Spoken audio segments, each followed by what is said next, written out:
Bismillahirrahmanirrahim. Assalamualaikum warahmatullahi wabarakatuh. Alhamdulillah wassalatu wassalamu ala Rasulillah wa ala alihi wa sahbihi wa mawalah wa la hawla wa la quwwata illa billahi wa ba'd. Alhamdulillah di malam hari ini kita kembali bisa duduk untuk mempelajari tafsir Al-Quran, dan kita masih masuk pada surah Al-Baqarah ayat ke-39. A'udzubillahi minasyaitonirrajim. Bismillahirrahmanirrahim. Walladzina kafaru wa kadzdzabu biayatina ulaika ashabun nari hum fiha khalidun. Dan orang-orang yang mereka kufur dan mendustakan ayat-ayat kami, maka mereka adalah penduduk neraka dan mereka akan kekal di dalamnya selama-lamanya.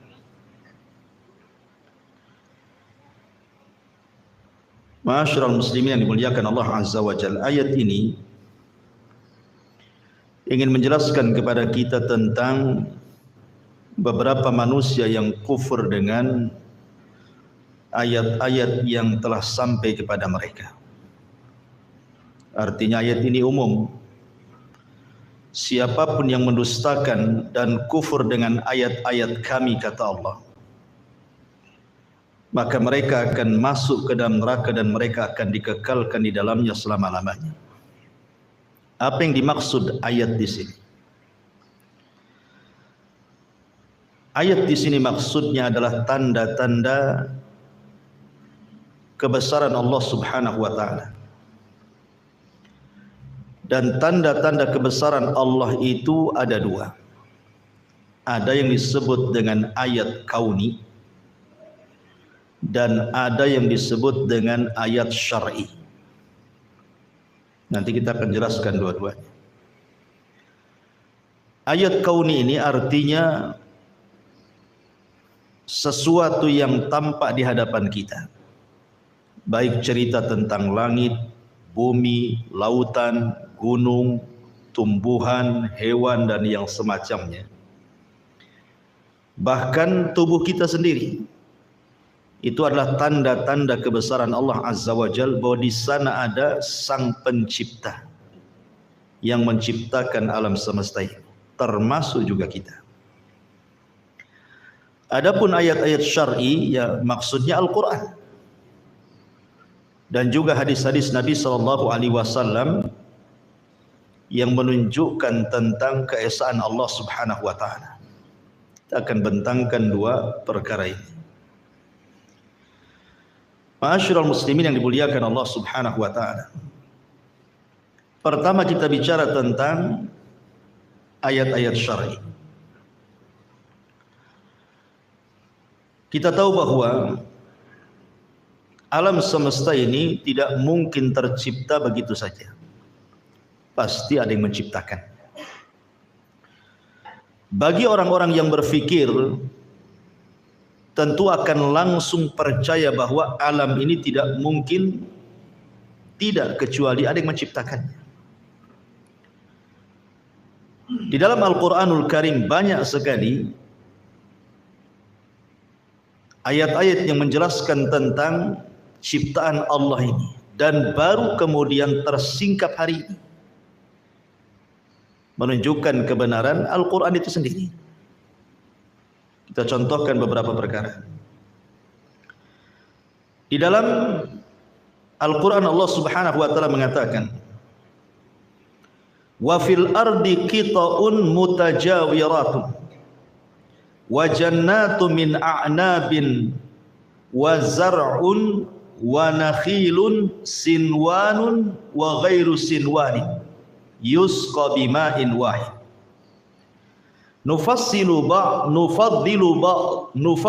ba'daha ala ba'din fil ukuli. Inna fi dzalika laayatil liqaumi ya'qilun. Dan di bumi terdapat bagian-bagian yang berdampingan. Kebun-kebun anggur, tanaman-tanaman, pohon kurma yang bercabang dan yang tidak bercabang, disirami dengan air yang sama, tetapi kami lebihkan tanaman yang satu dari yang lain dalam hal rasanya. Sungguh pada yang demikian itu terdapat tanda-tanda kebesaran Allah bagi orang-orang yang mengerti. Perhatikan antum di sekitar kita ini.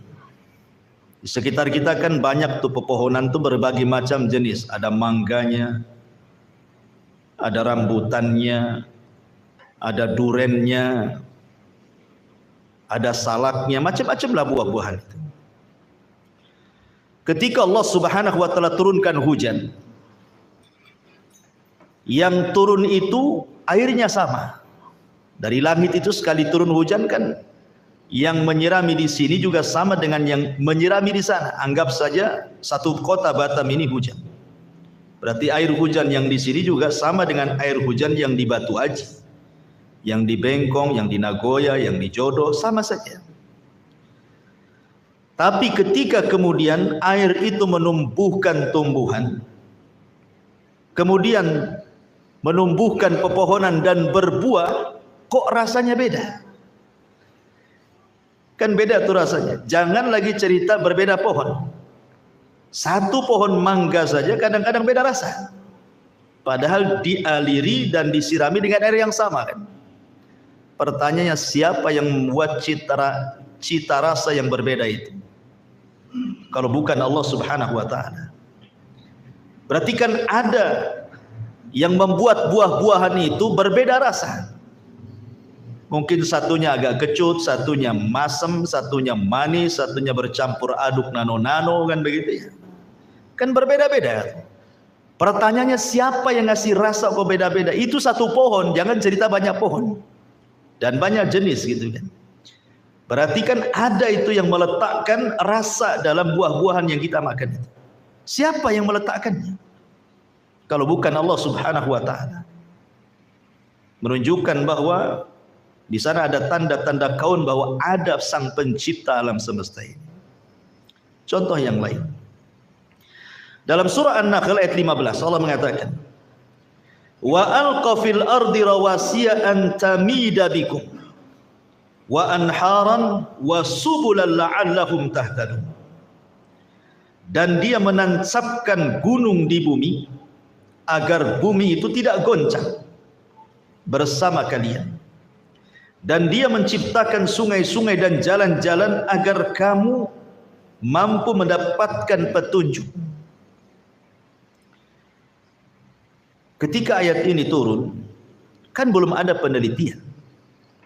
Di zaman itu belum ada alat-alat. Di zaman Nabi SAW ketika ayat ini turun kan. Dari mana taunya gunung itu menjadi pasak bumi coba? Baru tersingkap hari ini kan itu dengan berbagai macam alat bahwa kalau seandainya di bumi tidak ada gunung yang menancap, tentu bumi ini akan goyang. Ya.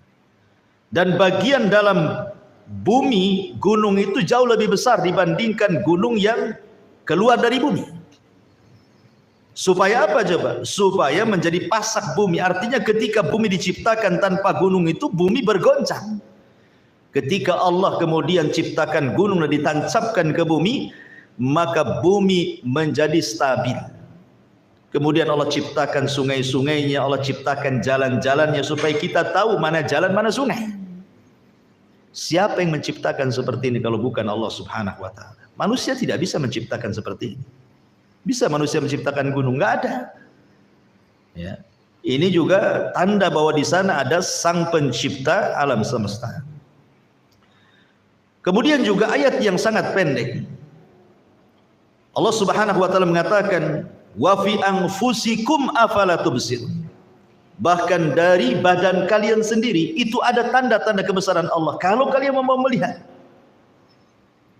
Nabi SAW pernah mengatakan dalam sebuah hadis yang dikeluarkan Imam Muslim, innahu khuliqa kullu insanin min bani adam ala sittin wa thalathina mi'ati mafsilin faman kabbarallaha wa hamidallaha wa hallalallaha wa sabbahallaha wa astaghfarallaha wa azala hajaran an tariqin nasi aw syaukatan aw adaman an tariqin nasi wa amara bima'rufin aw naha am munkarin adada tilka sittin wa thalathimi'ati sulama. Sesungguhnya setiap manusia dari anak cucu Adam ini terlahir dengan 360 rangkaian persendian. Maka barang siapa yang bertakbir, bertahmid, bertahlil, bertasbih serta mohon ampunan kepada Allah, menyingkirkan bebatuan, duri-duri atau tulang belulang dari jalan yang biasa dilewati manusia, serta menyuruh kepada yang ma'ruf, mencegah dari yang mungkar, sebanding dengan 360 jumlah persendian itu. Pertanyaannya, kapan Rasul menghitung persendian orang? Sebanyak 360 persendian itu. Ternyata hari ini dunia kesehatan dokter tersingkap, memang persendian manusia itu berjumlah segitu kan, 360 persendian. Nabi SAW tahu dari mana coba? Kan belum menghitungnya kan, di zaman itu kan belum ada peralatan. Kok tahu jumlahnya segitu? Kalau bukan Allah yang memberitahu. Dan hari ini tersingkap memang segitu jumlahnya persendian manusia itu. Wa fi anfusikum afala tubsirun. Dalam badan kita saja banyak tanda-tanda kuasa Allah yang menunjukkan bahwa di sana ada sang pencipta alam semesta, termasuk kita. Seperti yang sudah jelaskan, ketika Allah Subhanahu wa taala menciptakan manusia saja dalam beberapa proses kan. Segumpal mani, diciptakan lu segumpal mani. Kemudian ciptaan yang kedua segumpal darah, ciptaan yang ketiga segumpal daging. Baru kemudian jadi orang, ditiupkan roh, dicatat rizkinya. Ya. Bahkan janin itu ketika Allah Subhanahu wa taala mengatakan, wallahu akhrajakum min butuni ummahatikum la ta'lamuna syai'a wa ja'ala lakumus sam'a wal absar wal af'idah. Dan Allah yang mengeluarkan kalian dari perut-perut ibu kalian, dan Allah jadikan pendengaran, kemudian penglihatan, kemudian hati. Lihat, Allah dahulukan pendengaran dibandingkan penglihatan. Kenapa? Karena janin dalam perut itu sudah mendengar, tapi tidak bisa melihat. Melihatnya itu kalau sudah brojol ke bumi, baru dialah nampak sikit baru lihat. Itu pun tidak langsung lihat kan. Buta, masih buta bayi lahir itu. Baru dengan proses beberapa waktu baru mulai melihat. Tapi kalau mendengar, dalam perut sudah mendengar bayi itu. Makanya ketika para ulama membicarakan tentang bagaimana seseorang anak itu mudah menghafal Quran, salah satu thariqahnya apa? Ibunya saat mengandung itu biasakan membaca Quran, mendengar Quran, karena janin mendengar. Dia mendengar bayi itu, jangan salah.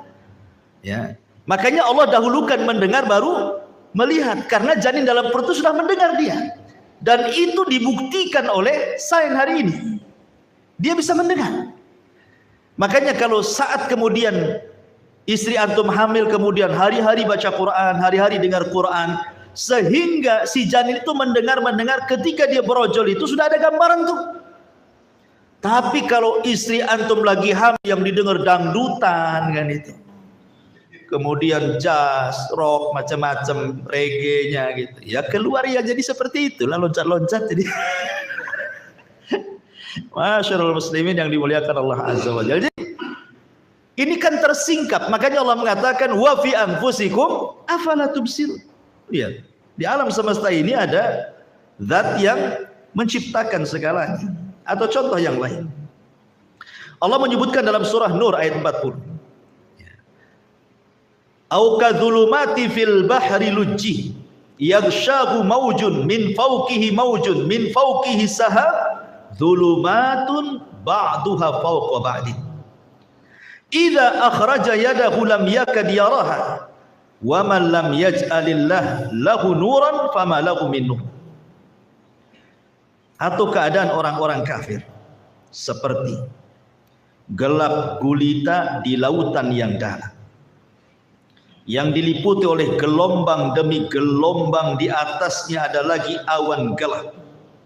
Itulah gelap gulita yang berlapis-lapis.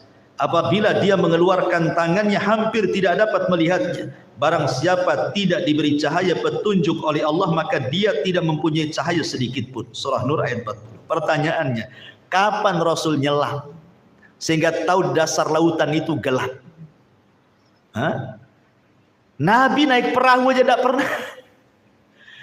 Nabi loh nggak, cuma Nabi bersabda, nanti kalian akan menyerang manusia dengan cara, akan menyerang musuh kalian dengan cara menyeberangi lautan, kata Rasul.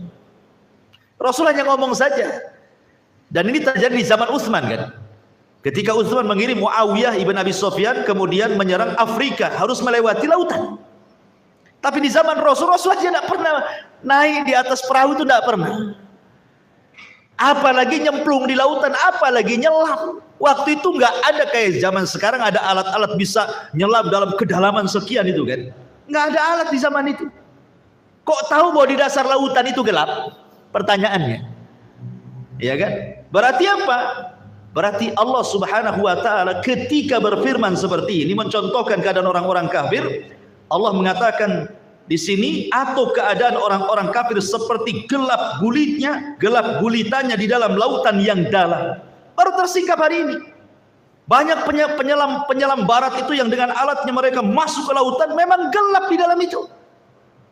Nah ini siapa yang menggelapkan lautan? Kok tahu? Ya kan? Berarti di sana ada Sang Khalik, pencipta alam semesta. Atau contoh yang lain. Ya. Allah Subhanahu wa taala berfirman di dalam surah Al-Hajj ayat 65. Alam tara annallaha sakhkhara lakum ma fis samawati wa alam tara annallaha sakhkhara lakum ma fil ardi wal fulka tajri fil bahri bi amri yumsikus sama an taqa'a 'alal ardi illa bi idzni innallaha bin nasi laraufur rahim. Tidakkah engkau memperhatikan bahwa Allah menundukkan bagimu untuk manusia apa yang ada di bumi dan kapal yang berlayar di lautan dengan perintahnya. Dan dia menahan benda-benda langit agar tidak jatuh ke bumi melainkan dengan izinnya. Sesungguhnya Allah Maha Pengasih lagi Maha Penyayang. Ikhwan, seorang antariksa naik ke atas. Di zaman itu kan nggak ada yang bisa naik keluar bumi, nggak ada alatnya. Pakai apa? Zaman sekarang sajalah kan, mulai ada pesawat luar angkasa kan itu. Naruhlah satelit-satelit di atas langit itu kan begitu. Jadi ada seorang antariksa bercerita bahwa setelah dia keluar dari bumi itu, dia melihat bumi dari atas. Kok bumi itu kok nggak jatuh? Dia kan modelnya kan, ya namanya ngambang begitu. Seperti kita ngangkat bola, bola ini akan diam kalau kita ada talinya di atas, kita pegang. Kan itu ya. Ya, ambil tali, bolanya kita tali, kita pegang, maka bola ini akan diam saja kan itu. Tapi kalau talinya lepas, dia akan jatuh kan. Pertanyaannya ini, kok bisa bumi itu tidak jatuh? Siapa yang megang itu padahal nggak ada talinya tuh? Itu loh maksudnya ya. Ya siapa lagi kalau bukan Allah kan begitu ya. Manusia tidak bisa menahan bumi. Menahan bumi, langit juga tidak jatuh. Kenapa langit tidak jatuh? Makanya Allah Subhanahu wa taala ketika bicara soal langit, apa kata Allah Subhanahu wa taala? Allah menceritakan tentang langit. Perhatikan, Allah Subhanahu wa taala berfirman, afala yanzuruna ilal ibili kaifa khuliqat. Tidakkah mereka memperhatikan unta bagaimana diciptakan? Wa ilas sama kaifa rufi'ah, dan langit bagaimana ditinggikan. Langit itu ikhwan dalam bentuk bangunan. Langit kan bangunan. Ya, wassama banainah, dan langit itu kami bangun. Jadi langit itu bukan awan, dia bangunan. Ya. Kalau saya analogikan itu, antum buat rumah di dak. Ya. Pertanyaannya, nih kalau kita ngedak rumah nggak ada tiangnya, roboh nggak daknya? Roboh. Karena kita bisa ngedak itu kan ada tiangnya tuh. Pertanyaannya, kenapa langit tidak jatuh? Dan antum keliling bumi tidak ada tiang yang menyanggah langit. Siapa yang menyanggahnya gitu maksudnya? Tentu jawabannya adalah Allah. Makanya Allah mengatakan dalam surah Ar-Ra'd ayat 2 sampai 3, Allahul ladzi rafa'as samawati bighairi amadin tarawunaha. Allah yang meninggikan langit tanpa tiang sebagaimana yang kamu lihat hari ini. Keliling dunia cari tiang langit yang akan ketemu. Di mana tiangnya? Kok langit nggak roboh padahal dalam bentuk bangunan? Siapa yang menahannya? Allah. Gitu. Bahkan ada seorang yang naik ke langit antariksa, orang-orang antariksa itu, astronot itu naik ke langit, menceritakan tentang ada bintang yang mengetuk-ngetuk pintu langit. Heran dia. Kita orang Islam tidak heran karena Allah mengatakan was-sama'i wat-tariq. Ya, was-sama'i wat-tariq. Quran sudah mengatakan memang ada bintang yang mengetuk-ngetuk kan begitu ya. Enggak perlu diteliti pun kita yakin. Tetapi dengan adanya penelitian itu makin yakin bahwa di sana ada sang pencipta Allah Subhanahu wa taala, dan itu kebesaran dari tanda-tanda Allah, tanda-tanda kebesaran Allah Subhanahu wa taala. Bahkan ada satu ayat di dalam surah Al-Anbiya 30. Allah mengatakan awalam yaral ladzina kafaru annas samawati wal arda kanata ratqan fafataqnahuma wa ja'alna minal ma' kulla syai'in hayyin afala yu'minun. Dan apakah orang-orang kafir itu mengetahui bahwa langit dan bumi keduanya dahulu itu menyatu, kemudian kami pisahkan antara keduanya dan kami jadikan segala sesuatu yang hidup berasal dari air, maka mengapa mereka tidak beriman? Antum pernah mendengar teori Big Bang? Pernah kan? Ya, teori Big Bang. Ya. Di sini Al-Quran sudah menjelaskan. Tanpa ada teori itu, Al-Quran sudah menjelaskan teorinya di sini. Dulu langit dan bumi itu nyatu. Makanya ada istilah ratkun, wafatkun, wafalkun. Nah, ulama mengistilahkan seperti itu. Ratkun, fatkun, falkun. Kul a'udzu birabbil falak, falkun. Apa maknanya? Pertama, langit dan bumi itu ratkun, dia nyatu. Kemudian terjadi Big Bang, pecah, blar, pisahlah langit dan bumi. Kemudian falkun, kul a'udzu birabbil falak. Falak itu apa? Terbelah. Karena sesuatu yang tumbuh itu awalnya terbelah. Ya kan? Antum nanam biji, terbelah dulu biji itu, baru tumbuh. Apapun yang tumbuh itu pasti terbelah dulu. Ini teori, ya kan? Termasuk manusia keluar pun dia terbelah dulu kan gitu ya. Intinya bahwa bagaimana Al-Quran sudah bicara tentang teori itu sebelum banyak orang yang meneliti tentang langit dan bumi. Menunjukkan bahwa kebenaran Al-Quran, bahwa di sana ada sang Khalik yang menciptakan alam semesta. Ini disebut ayat namanya. Ayat kauni. Ma'asyiral muslimin yang dimuliakan Allah Subhanahu wa taala. Kemudian juga Allah Subhanahu wa taala mengatakan dalam Al-Qur'an, "Alladzi khalaqas sab'a samawatin tibaqa. Ma tara fil khalqir rahmani min tafawut. Farji'il basar hal tara min futur." Yang menciptakan 7 langit, 7 lapis langit, dia tidak akan kamu lihat sesuatu yang tidak seimbang pada penciptaan Allah itu. Jadi ketika Allah menciptakan langit dan bumi itu semua seimbang. Bahkan bukan hanya langit dan bumi, kita aja dibuat seimbang. Tangan itu tidak ada panjang sebelah. Maksudnya orang sehat lah kan itu ya. Mata itu tidak ada yang kemudian tidak sejajar. Nggak mungkin satu di pipi, satu di atas. Kayak apa tuh bentuknya? Kaki juga sama. Sebab kaki kalau panjang sebelah susah jalan tuh. Artinya bahwa dalam badan kita aja seimbang. Allah seimbangkan semuanya. Jari-jari loh kiri kanan sama. Seimbang semuanya. Apa langit dan bumi Allah seimbangkan dengan 7 lapis langitnya dengan 7 lapis buminya. Allah buat seimbang. Dan itu tidak bisa dilakukan siapapun kecuali Sang Khalik pencipta alam semesta. Ma'asyiral muslimin yang dimuliakan Allah Subhanahu wa taala. Kemudian Allah mengatakan juga di dalam Al-Qur'an, "Huwallazi ja'ala asy-syamsa diya'an wal qamara nuran wa qaddarahu manazila li ta'lamu 'adada as-sinina wal hisab. Ma khalaqallahu dzalika illa bil haqq yufassilul ayat liqaumin ya'lamun."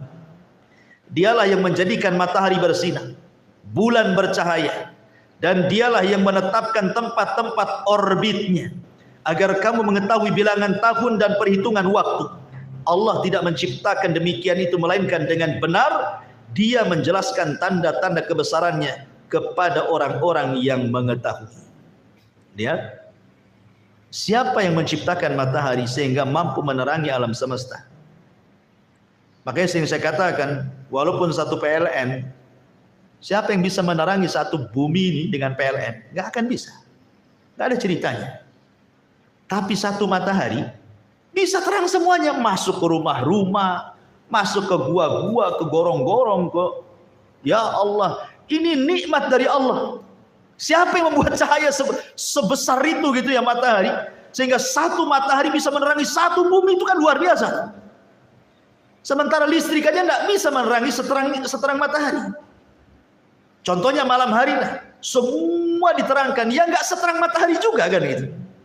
Lah siapa yang menciptakan cahaya sehebat itu kalau bukan Allah yang menciptakannya? Sampai-sampai Allah Subhanahu wa taala menantang di dalam Al-Qur'an itu ya. Apa tantangan Allah Subhanahu wa taala? Allah mengatakan, "Qul ara'aitum in ja'alallahu 'alaikumul laila sarmadan ila yaumil qiyamah man ilahun ghairullah ya'tikum bidiya'in afala tasma'un." Qul ara'aitum in ja'alallahu 'alaikumun nahara sarmadan ila yaumil qiyamah man ilahun ghairullah ya'tikum bilailin taskununa fihi afala tubsirun. Bagaimana pendapat kalian, kata Allah, kalau seandainya Allah jadikan malam terus sampai kiamat? Adakah di antara makhluk selain daripada Allah yang mampu mendatangkan terang? Tidakkah kau mendengar? Ataukah kami jadikan malam terus ataukah kami jadikan siang terus sampai kiamat enggak ada malamnya? Apakah di sana ada Tuhan selain Allah yang mampu mendatangkan gelap kalau kalian melihat? Dari sini saja ikhwatu fiddin muliakan Allah, perputaran antara siang dan malam saja ini sudah cukup tanda-tanda kebesaran Allah, ikhwan. Coba bayangkan kalau seandainya Allah buat gelap sampai kiamat, siapa yang bisa menerangi bumi? Atau kalau seandainya Allah buat semua terang sampai kiamat, mungkin antum tidak akan istirahat. Allah buat seimbang malam untuk istirahat, siang pula untuk bekerja, ya, supaya ada keseimbangan gitu. Dan ini fitrah, makanya Allah jadikan malam itu libas, tempat kalian istirahat. Siang itu harokat, tempat kita bergerak. Orang yang membalikan fitrah biasanya berpenyakit tuh. Coba saja antum jadikan kerja malam, istirahat siang. Lama-lama datang penyakit karena menyalahi fitrah masalahnya. Karena Allah sudah buat waktu-waktunya. Subhanallah. Berarti di sana ada pencipta Allah Subhanahu wa taala. Ma'asyiral muslimin yang dimuliakan Allah Subhanahu wa taala. Kemudian Allah juga mengatakan dalam Al-Qur'an, "Wa arsalna riyaha lawaqih fa anzalna minas sama ma'an fastasqainakumuhu wa ma antum lahu bikhazin." Dan kami telah meniupkan angin untuk mengawinkan, dan kami turunkan hujan dari langit, lalu kami beri minum kamu dengan air itu, dan bukanlah kamu yang menyimpannya. Coba, Allah turunkan pertama angin dulu. Angin ini fungsinya apa? Meniupkan benih. Ya kan? Makanya kita lihat di kita ini perasaan di depan rumah itu awalnya gersang. Atau ketika turun hujan kok ada pohon kemangi di situ. Ada pohon dari mana ini datangnya? Perasaan istri antum enggak nabur kemangi di situ. Kok ada tumbuh kemangi, tumbuh macam-macam di situ kan? Rumput-rumput apa kan yang untuk obat herbal tuh. Lalu siapa yang naruh bijinya di situ? Hah? Angin yang entah dari mana-mana angin itu bawa benih taruh pula di situ. Entah pohonnya yang di sana ke bawah angin, tahu-tahu jatuhnya di sini kan? Siapa yang mengantarkan itu loh? Angin. Siapa yang memutarkan angin? Allah. Gitu maksudnya. Kemudian ketika turun hujan, kemudian masuk ke bumi, kok kenapa airnya tersimpan pula dalam bumi itu? Bahkan di Begong Nusantara itu kan dulu saya tinggal di situ. Kan itu bukit tuh ke atas Begong Nusantara itu. Saya gali sumur, di rumah itu kan tinggi. 5 meter sudah ada air. Kemudian di bawah lagi yang jalan tuh pada kalau di meter tuh dari jalan bawah ke atas itu maulah 100 meter lebih tuh nanjaknya. Ketika digali 5 meter juga itu ada air. Kok bisa kan? Di atas digali 5 meter ada air, di bawah pun pada sudah 100 meter untuk kerendahannya 5 meter juga dia ada air kan? Harusnya kalau kita mengikuti teori air itu apa? Mengalir ke yang rendah kan? Itu teori air kan? Harusnya kalau kita gali di atas tuh, harusnya kalau umpamanya kerendahannya 100 meter, berarti harus digali 100 meter, baru sama dengan jalan, baru ada air kan gitu ya? Ternyata tidak juga. Lah siapa yang meletakkan air di situ? Rupanya kan ini teori, nggak berlaku teori air dalam gunung itu. Rupanya di atas 5 meter dapat air, di bawah 5 meter pun dapat air kan itu ya? Berarti kan siapa yang nyimpan tuh air di dalam bumi itu kalau bukan Allah? Siapa yang nyimpan? Nggak berlaku teori di sini. Makanya di sini Allah Subhanahu wa taala mengatakan, dan kami telah meniupkan angin untuk mengawinkan, dan kami turunkan hujan dari langit, lalu kami beri minum kamu dengan air itu, dan bukanlah kamu yang menyimpannya. Lalu siapa yang menyimpannya? Allah, itu maksudnya. Allah yang menyimpannya. Lah ini namanya ayat kauni namanya. Harusnya makin kita memperhatikan alam, makin beriman bahwa di sana ada Sang Khalik yang menciptakan alam semesta. Ya. Ma'asyiral muslimin yang dimuliakan Allah Subhanahu wa taala. Di dalam surah Ar-Rahman ayat 19-20 Allah katakan apa? Marajal bahraini yaltaqiyan bainahuma barzakhun la yabghiyan. Dia membiarkan dua lautan mengalir yang kemudian keduanya bertemu. Di antara keduanya ada batas yang tidak dilampaui oleh masing-masing. Ada sebagian laut itu ikhwan, padahal satu lautan, airnya juga satu menjadi satu, tetapi ada sebagian lautan itu terbelah airnya, yang sebelah sini asin, yang sebelah ini tawar pula. Padahal kan satu tuh. Antum contohkan nih, antum ambil air taruh di jolang, kemudian antum tabur garam, pasti asin semua, pasti asin semua kan? Ya. Tapi ada lautan itu ikhwan, itu satu lautan kok bisa dipisah, yang sebelah sini asin, yang sebelah sini tawar gitu kan? Siapa yang membuat sebelah sini asin, sebelah sini tawar ini? Hah? Padahal air itu kalau dicemplungkan tepung nyatu jadi satu tuh. Ya pertanyaannya hanya Allah jawabannya. Siapa lagi? Siapa yang membuat orang kayak bisa kayak gitu? Kalau kita manusia paling ya kita dinding lah. Kan gitu, kita kasih dinding kan itu. Baru sini taburi garam, yang sini tidak. Barulah itu satu tawar satu asin kan. Tapi mana ada dinding di situ? Makanya Allah mengatakan marajal bahraini yaltaqiyan bainahuma barzakhun la yabghiyan. Ya, dia membiarkan dua lautan mengalir yang kemudian keduanya bertemu, padahal bertemu tuh airnya tuh. Di antara keduanya ada batas. Siapa yang membatasi satu asin satu tawar itu? Allah, gitu maksudnya pertanyaannya. Di sana ada zat yang menciptakan, dan ini bukti kebesaran Allah Subhanahu wa taala. Ma'asyiral muslimin yang dimuliakan Allah Subhanahu wa taala. Kemudian juga Allah mengatakan dalam Al-Qur'an surah Al-Hajj 65. Alam tara annallaha sakhkhara lakum ma fil ardi wal fulka tajri fil bahri bi amri wa yumsikus sama an taqa'a 'alal ard illa bi'idzni. Tidakkah engkau memperhatikan bahwa Allah menundukkan bagimu manusia apa yang ada di bumi dan kapal yang berlayar di lautan? Secara logika ikhwan, perahu itu di zaman Rasul kan, sekali lagi Rasul tidak pernah melihat lautan. Tetapi Rasul membawakan ayat ini. Bahwa manusia nanti semakin ke depan akan buat kapal. Ya. Dan lihat, lautan sebesar itu, dengan gelombang sebesar itu, kok dia bisa jalan di tengah lautan? Gak terguling pula dia. Siapa yang membuat kapal itu berjalan coba? Sehingga di ombang ambing sana dia tidak terguling juga tuh. Kalau bukan Allah Subhanahu wa taala. Di tengah lautan itu angin di mana-mana. Ya, belum lagi hewan-hewan laut kan itu ya. Dan berbagai macam bahaya tuh di lautan itu. Tetapi banyak perahu yang berlayar dengan tenang, bisa mengangkut barang dari satu daerah ke daerah berikutnya. Itu lautan. Pesawat terbang lagi. Di zaman Nabi mana ada pesawat terbang? Siapa yang menerbangkan? Ma'asyiral muslimin yang dimuliakan Allah Subhanahu wa taala, intinya bahwa semua ayat-ayat kaun ini sudah dijelaskan di dalam Al-Qur'anul Karim, dan ini harusnya semakin yakin bahwa di sana ada Sang Khalik, pencipta yang menciptakan langit dan bumi. Pergantian ada siang, ada malam gitu ya. Dan begitu seterusnya, gunung, kemudian pantai, kemudian hewan-hewan di lautan tuh. Coba antum lihat hewan-hewan di lautan tuh kan macam-macam tuh bentuknya, macam-macam warnanya. Siapa yang ngecat ikan sebanyak itu? Hah? Siapa yang milok?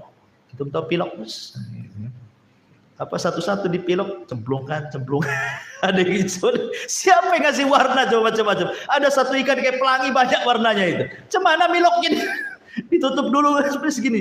La ilaha illallah. Ini menunjukkan bahwa ini ciptaan Allah. Kalau manusia tidak bisa tuh milok ikan sebanyak itu kan gitu, yang ngecat ikan sebanyak itu, lautan mana ada yang bisa? Ya. Kemudian tumbuh-tumbuhan, ada yang pohonnya besar, buahnya kecil, ada pohonnya kecil, buahnya besar kan itu ya. Macam-macam rasa, macam-macam warna, macam-macam besar kecilnya. Itu semua Allah yang ciptakan. Lah ini yang dimaksud ayat yang pertama, ayat Al-Kauni namanya. Ya. Adapun yang kedua disebut ayat syar'i. Ya, kedua ini disebut ayat syar'i. Ayat syar'i ini Al-Qur'an. Ini ayat syar'i namanya Al-Qur'an. Ya. Al-Qur'an ini ikhwan, kenapa dikatakan ayat syar'i? Karena Allah Subhanahu wa taala menyebut 3 tantangan dalam Quran. Pertama disebutkan dalam surah Al-Isra ayat 88. Allah katakan, "Qul la in istama'atil insu wal jin ala an ya'tu bimithli hadzal Qur'an la ya'tuna bimithlihi walau kana ba'duhum li ba'din dhahira." Sesungguhnya jika manusia dan jin berkumpul, semua manusianya, mulai orang bodohnya sampai profesornya, kumpullah satu dunia ini. Dari yang tidak pandai meneliti sampai penelitinya, yang pakar-pakar sains yang macam-macam, kumpul kalian. Ya.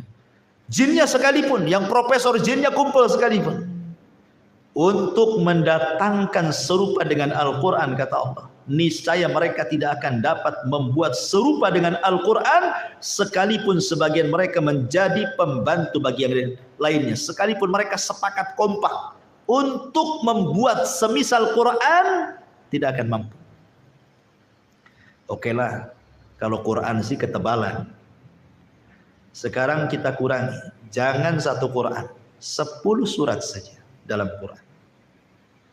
Allah mengatakan dalam surah Hud ayat 13-14, am yaquluna iftara qul fa'tu bi asyri suwarin mithlihi muftarayat wad'u man istata'tum min dunillah in kuntum shadiqin fa illam yastajibu lakum fa'lamu annama unzila bi ilmillah wa an la ilaha illahu fa hal antum muslimun.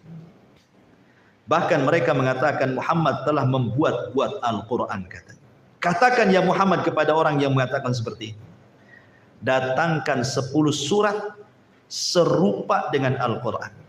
Panggil orang-orang yang kamu sanggup selain daripada Allah. Jika kamu memang orang-orang yang benar, jika mereka yang kamu seru itu tidak menerima seruanmu itu, maka ketahuilah sesungguhnya Al-Quran itu diturunkan dengan ilmu Allah dan bahwasanya tidak ada Tuhan selain Dia, maka maukah kamu berserah diri? Lihat, okelah mendatangkan satu Quran ketebalan. Allah minta 10 ayat saja. Kumpulkan manusia dan jin, buat 10 surat saja.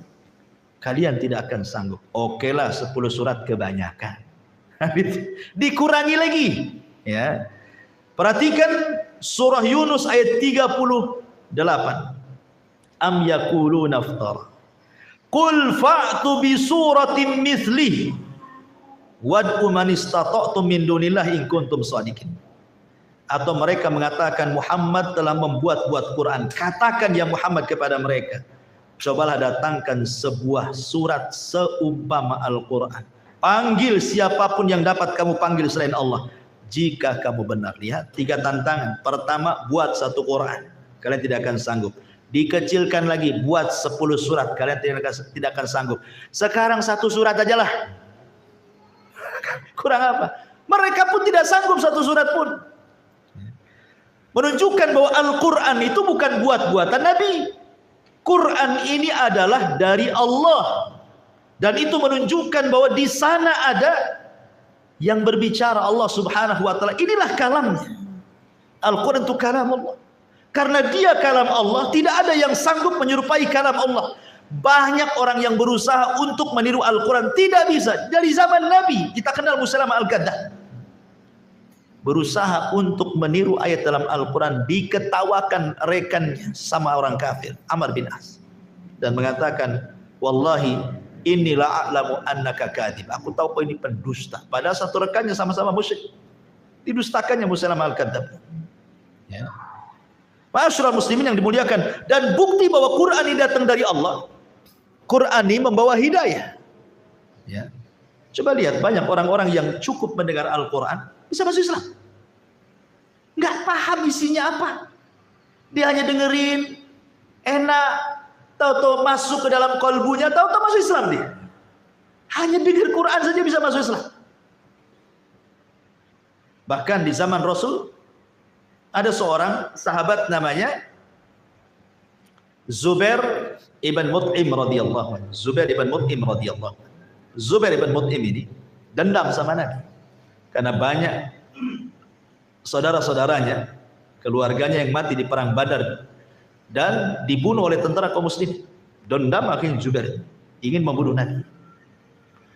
Akhirnya kemudian dia berniat untuk membunuh Nabi, datang sendiri ke kota Madinah. Dia bawa pedangnya, kemudian datang dari Mekah ke Madinah sembunyi-sembunyi. Saat itu Rasul sedang sholat maghrib. Tiba-tiba kemudian pedang sudah disiapkan. Ingat, masjid di zaman Nabi bukan kayak kita, ada dinding, ada pintu, ada jendela, blong sana sini. Itu masjid Nabi. Siapapun bisa masuk, siapapun bisa nusuk kan itu. Ketika itu menunggu waktu gelap, pas pula sholat maghrib. Itu Zubair ibn Mut'im itu sudah sembunyi-sembunyi, sudah dekat jarak dia dengan Nabi. Tiba-tiba dia meresapi apa yang dibaca Nabi. Ketika itu Nabi membaca surah Thaha. Ketika sampai kepada ayat am khuliqu min ghairi syai'in am humul khaliqun am khalaqus samawati wal ardan la yuqin. Apakah berhala-berhala itu diciptakan begitu saja atau ada yang menciptakan? Ataukah mereka menciptakan langit dan bumi? Orang musyrik sendiri enggak yakin dengan keyakinannya. Ketika mendengar ayat ini, temenung dia, akhirnya disarungkan lagi pedangnya, terpikir, terduduk dia. Oh, betul juga. Selama ini Tuhan yang saya sembah itu, mereka bukan tercipta dengan sendirinya. Mereka diciptakan. Kalau mereka diciptakan, sanggup nggak dia menciptakan langit dan bumi katanya. Terpikir dia, kalau gitu memang nggak benar ciptaan-ciptaan itu. Disitulah kata Zubair bin Mut'im, dia mengatakan hatta kada qalbi an yatir. Hampir-hampir hatiku mau terbang katanya. Ketika mendengar ayat itu, disarungkan lagi pedangnya, menghadap Rasul, tiba-tiba mengatakan asyhadu an la ilaha illallah wa annaka rasulullah. dan mengatakan, demi Allah, dahulu engkau orang yang paling kubenci wahai Rasul, sekarang engkau orang yang paling kucintai. Ya. Mendengar satu surat Toha masuk Islam. Ingat seorang sahabat namanya Tufail ibn Amr ad-Dausi. Tufail ibn Amr ad-Dausi, tokohnya Daus. Yang Abu Hurairah masuk Islam karena dia dari Daus.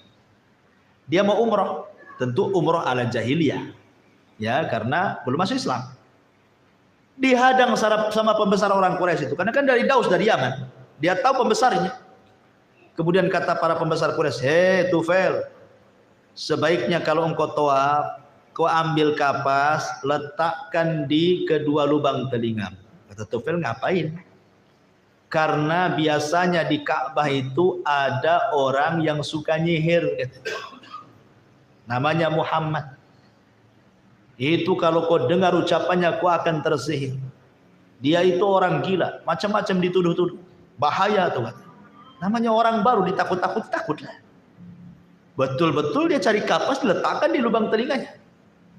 Ketika tawaf dia berpikir, dalam hati dia ngomong, "Ya Tufail, engkau ini seorang penyair. Kau ini handal bahasa. Masa saya terpengaruh dengan orang ini? Kalau memang dia orang baik, kenapa saya tidak dengar? Kalau dia orang jahat, saya bisa memilah-milah mana kalimat yang boleh dengar, mana tidak. Dibuang tuh kapasnya." Rupanya kok ada orang yang beda sendiri ibadahnya. Didekati, rupanya Rasul sedang sholat di situ. Ketika Rasul sedang sholat, kemudian selesai sholat, dia pun kemudian menghampiri Rasulullah SAW, kemudian mengucapkan salam. Kemudian dia duduk bersama Rasul sebentar, dibacakan Quran sama Nabi, langsung masuk Islam. Tufail ibn Amr ad-Dausi. Akhirnya kata Nabi SAW, "Ya Tufail, kau dakwahi saja ke kaummu." Dia datang ke kaumnya, nggak ada yang mau masuk Islam. Datang lagi kepada Rasul, nggak ada yang mau masuk Islam. "Oh, kalau begitu gini saja." Karena dia minta, "Berikan tanda-tanda lah kepada aku." Maka Rasul, "Pergi kau balik, nanti Allah kasih tanda-tandanya." Di tengah jalan, obornya mati, kan gelap tuh. Oh, jalan tak nampak, gitu kan? Karena nggak ada cahaya, obornya mati udah. Rupanya tiba-tiba di dahinya ada cahaya. Ah, itu tanda-tandanya. Pada cahaya nyorot. Antum tahu kalau orang cari kodok tuh, kan di sini kan taruh ini, disorot gitu. Loh, kok ada cahaya gitu kan? Jadi Tufail mengatakan, "Ya Allah, apa ini tanda-tandanya? Kalau kaumku tahu akan terfitnah, ya Allah pindahkan cahaya ini." Gitu. Dipindahkan ke tangannya. Jadi kalau jalan tuh gini, gitu. Dia pun, "Ya Allah, tidak bisa nih, nanti kaumku terfitnah." Dipindahkan sama mulutnya. Kalau ngomong berkilau-kilau. Tufail bin Amr ad-Dausi. Sebab itulah satu Daus masuk Islam, termasuk Abu Hurairah masuk Islam oleh Tufail bin Amr ad-Dausi. Tapi syahidnya di sini Tufail, padahal sudah dipengaruhi sama pembesar Quraisy. Jangan dengar. Itu orang gila, itu penyihir, macam-macam kan itu. Sudah takut-takut itu, tapi namanya hidayah milik Allah, ikhwan. Ketika sekali duduk, tertarik masuk Islam, kan luar biasa tuh. Ya. Itulah daya tarik Al-Quran. Bahkan para pembesar Quraisy sendiri, ikhwan, seperti sekelas Abu Jahal, siang saja mereka jadi musuh Nabi. Kalau malam, pura-pura juga mereka dekat-dekat Nabi untuk mendengarkan Quran. Jangan salah, Abu Jahal itu galaknya siang saja. Kalau malam dia cari Nabi. Nabi ada di mana nih? Oh, lagi sholat di situ. Didatangi, diintip, sembunyi di semak-semak sambil dengarkan Rasul lagi ngaji dalam sholat malam. Bukan Abu Jahal sendiri, Abu Sufyan juga ikut. Bukan Abu Sufyan saja, sampai beberapa pembesar Quraisy itu mereka sembunyi di semak-semak dan tidak ada koordinasi satu dengan yang lainnya. Mereka inisiatif sendiri saja. Jadi suatu hari Nabi tidak sholat malam. Ya. Akhirnya kemudian karena mereka sering sembunyi di situ, karena Nabi ditunggu-tunggu tidak datang, kecewa, pulang papasan pula sama kawan-kawan. "Loh, kamu kok di sini?" katanya kan. Akhirnya sepakatlah para pembesar, kita jangan datang kemari lagi. Ini kalau tahu kaum kita bahaya. Sudah sepakat. Tapi Quran itu narik orang. Ya, besoknya datang lagi, padahal sudah sepakat tidak akan datang. Datang lagi si Abu Jahal itu. Tidak ada koordinasi lagi. Subhanallah. Malam mereka dengan Quran, siang pula jadi musuh Nabi. Begitulah Al-Quran.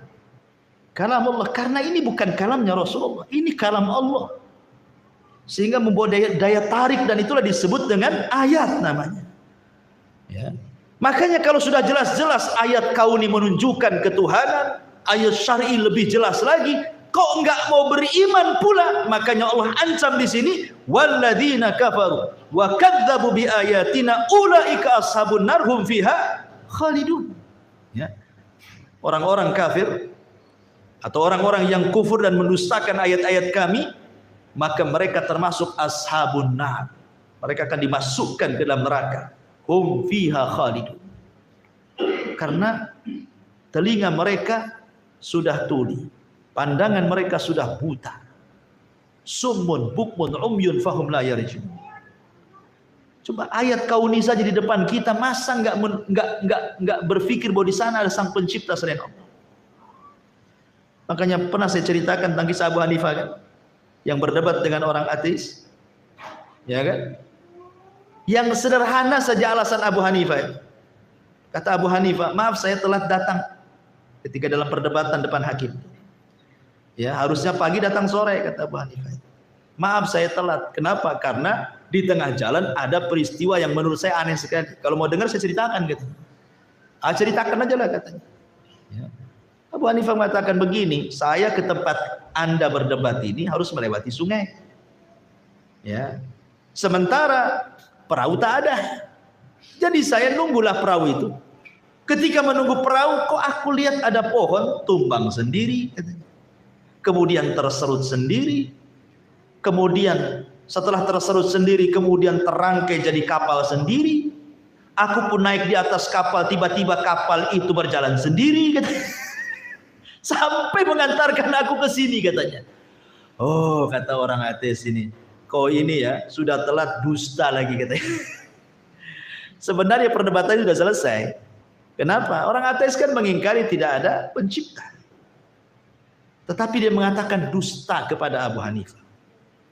Yang enggak mungkin lah Abu Hanifah. Pasti ada yang nebang, pasti ada yang nyerut, pasti ada yang buat kapal, pasti ada nahkodanya. Loh, kalau pohon saja enggak mungkin jadi perahu kecuali yang nebang. Lah, alam semesta ini masa enggak ada penciptanya? Gitu loh sederhananya gitu ya. Ya. Sebenarnya Abu Hanifah ketika mereka mengingkari sudah selesai debatnya tuh. Kan sudah kalah mereka. Karena orang ateis itu kan mengingkari tidak ada Tuhan kan. Ya enggak mungkin, mustahil lah. Itu mereka sendiri mengatakan mustahil, kok ada pohon tertebang sendiri, terserut sendiri, terrangkai kapal sendiri, jalan sendiri, kan mustahil. Loh, kalau masalah sepele, masalah kapal saja mustahil kecuali ada yang buat. Ini masalah langit, masalah bumi, masalah lautan, masalah gunung, masalah hutan. Masa tiba-tiba begitu saja? Ya, pasti ada penciptanya. Masyarul muslimin, makanya kenapa kalau kita lihat orang-orang yang di hutan belantara sana, orang-orang primitif lah kita katakan ya, orang-orang yang telanjang pakai koteka, zaman baheula lah, zaman sekarang enggak lah ya kan, udah pakai baju kan itu. Coba lihat orang di tengah hutan sana. Kenapa mereka ada yang menyembah pohon, ada yang menyembah lembah, ada yang menyembah binatang, macam-macam disembah itu dalam hutan.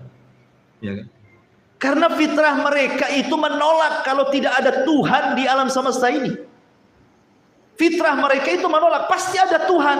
Cuman karena tidak terbimbing dengan wahyu, akhirnya segala macam disembah oleh dia.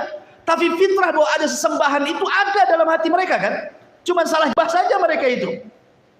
Coba kalau seandainya datang ustadz ke mereka, kemudian diajarkan Quran, benar dia cara menyembahnya. Karena ustadz tak sampai, Quran tak sampai, akhirnya terpikirlah, oh jangan-jangan Tuhan itu sesuai dengan yang mereka pikirkan, sesuai dengan yang mereka lihat, sesuai dengan yang mereka dengar. Akhirnya terbayang Tuhan kayak gini, itu yang mereka sembah. Kan begitu logikanya kan? Ya. Sehingga akhirnya ketika Tuhan itu dipikirkan sesuai yang dipikirkan, yang dipandang, yang dilihat, yang didengar, akhirnya datanglah beragam Tuhan. Kata orang ini mengatakan, oh Tuhan itu orang, dibentuklah kayak orang. Yang lain mengatakan, enggak, dia seperti binatang, dibuatlah kayak binatang. Enggak, Tuhan ini kayak pohon, dibuatlah kayak pohon. Nah, namanya cara berpikir orang beda-beda kan itu. Ya. Ketika salah menetapkan Tuhan, salah pula cara penyembahnya. Oh, nyembah Tuhan itu harus ambil lidi dibakar. Ah, itulah nyembah. Yang lain enggak, Tuhan enggak suka gitu, dia suka buat. Taruhlah sesajen buah-buahan gitu. Macam-macam orang itu kan. Karena sudah salah dari awal menetapkan Tuhan, berakhir salah menyembahnya. Alhamdulillah kita ini umat Islam ada bimbingan dari Rasulullah. Dengan datangnya Quran, dengan datangnya hadis-hadis sahih menjelaskan siapa Tuhan kita dan bagaimana cara penyembahnya, sehingga lurus dengan fitrah kita. Kullu maulud yuladu 'alal fitrah. Ya. Jadi intinya bahwa kenapa Allah kemudian sediakan neraka dan dikekalkan di dalamnya bagi orang yang kufur dan mendustakan ayat-ayat? Karena ayat-ayat Allah itu sangat jelas, sangat gamblang. Baik ayat yang nampak di depan kita ataupun yang ada di Quran. Kok masih kufur gitu maksudnya? Ya keterlaluan lah. Makanya Allah mengatakan walladzina kafaru wa kadzdzabu biayatina ulaika ashabun nar hum fiha khalidun. Iya, sudah setengah 10 ikhwan. Ya, sudahlah sampai di sini saja. Mudah-mudahan ada manfaatnya. Insyaallah kita ketemu di lain kesempatan. Subhanakallahumma bihamdika asyhadu an la ilaha illa anta astaghfiruka wa atubu ilaik. Allahu ta'ala. Assalamualaikum warahmatullahi wabarakatuh.